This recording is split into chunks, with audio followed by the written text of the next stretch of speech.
Hello అండి, welcome back to my YouTube channel. Fish curry ఒక్కో విధంగా చేస్తారు. నా స్టైల్లో నేను ఇలా చేస్తాను. ముందుగా చేపలను శుభ్రంగా కడిగి పెట్టుకోవాలి. ఇప్పుడు స్టవ్ పైన ఒక దబర పెట్టి అందులో ఆయిల్ వేసుకోవాలి. ఫిష్ కర్రీ కాబట్టి ఆయిల్ కొంచెం ఎక్కువ వేసుకోవాలి. ఇప్పుడు ఆవాలు, జీలకర్ర, మెంతులు వేసి బాగా చిటపటలాడనివ్వాలి. ఇందులోనే 4 పచ్చిమిరపకాయలు వేసి అవి కూడా బాగా ఫ్రై చేసుకోవాలి. ఇప్పుడు మనం తరిగి పెట్టుకున్న ఆనియన్స్ వేసి బాగా వాడనివ్వాలి. ఇందులో కరివేపాకు వేయడం అయితే మర్చిపోయాను, ఇప్పుడైనా కూడా వేసుకోవచ్చు. కరివేపాకు కూడా వేసుకొని మొత్తం బాగా కలుపుకోవాలి. ఎర్రగడ్డలు కొంచెం వాడిన తర్వాత ఇందులో 1/2 టేబుల్ స్పూను అల్లం వెల్లుల్లి పేస్ట్ వేసుకొని అల్లం పేస్ట్ పచ్చి వాసన పోయే వరకు బాగా వాడ్చుకోవాలి. ఈ ఆనియన్స్ బాగా వాడాక కట్ చేసి పెట్టుకున్న టమోటాలు కూడా వేసుకోవాలి.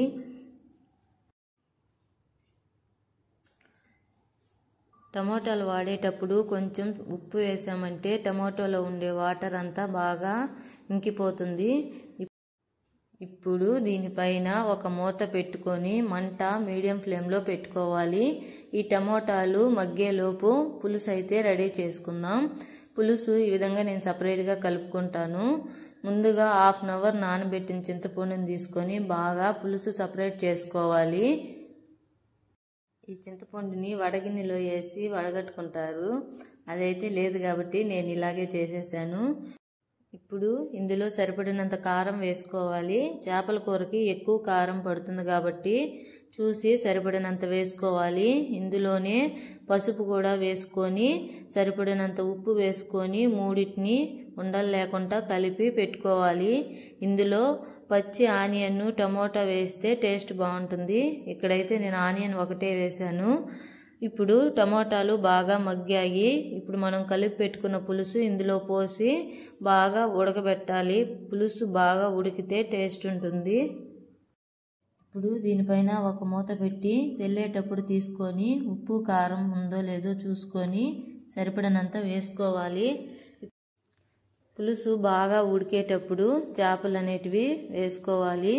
ఈ చేపలన్నిటినీ వేశాక ఒకసారి గంటితో తిప్పుకోవాలి.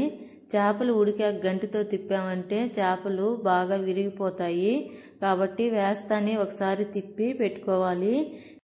ఇలా చేపలు వేశాక దీనిపైన మూత అయితే పెట్టకూడదు. మూత పెట్టామంటే ఆ నీసు స్మెల్ అనేది అలాగే ఉంటుంది. ఇప్పుడు చేపలు ఉడికాక మామిడికాయ ముక్కలు అయితే వేసుకోవాలి.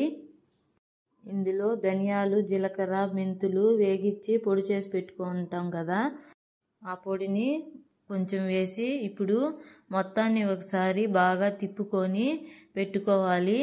ఇప్పుడు మామిడికాయలు ఈ పొడి వేసినాక ఒక 5 నిమిషాల వరకు మీడియం ఫ్లేమ్లో పెట్టి బాగా కొంచెం ఉడకనివ్వాలి. అంతే, లాస్ట్లో కొత్తిమీర వేసుకొని దించుకున్నామంటే చేపల కూర రెడీ అయిపోయింది. ఈ వీడియో మీకు నచ్చినట్లయితే సబ్స్క్రైబ్ చేయండి, లైక్ చేయండి. బాయ్.